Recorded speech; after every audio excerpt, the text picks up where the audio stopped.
günahlar işledin mi? Şu işime Allah bağışlamaz. Şu eden işim az ağır günahlar deyip göğünün çok otuyor. Etçek geldiğin işlerine kırıp gezek bozdun mu? Allah'a söz verdin, indi şu işi kaydı edecek geldiğin yine bozdun.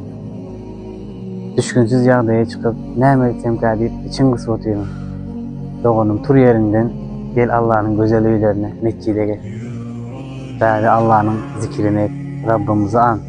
Allah Kur'an-ı Kerim'deydi. Ey nefsine zulmedip günahlarda öteye geçen kullarım, Allah'ın rahmetinden umidinizi kesmenler diyor.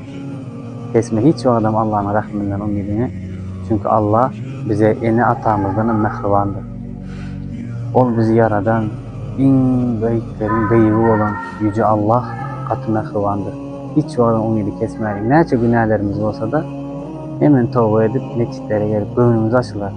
Bari gelelim mescitte dosyaları attıralım. Berde tapan dosyalarımız köçede, diskotekada tapan dosyalarımızdan tapağı olar. Berde doğanları tapsak, olur bizim arkamızda durar, olur bize kovulluklar maslahat verir. Yani diskotekada dosyalar tapsak, olur bize elbetlikler maslahat verir. Bunlar benim düşüncelerim. Siz ne fikirde?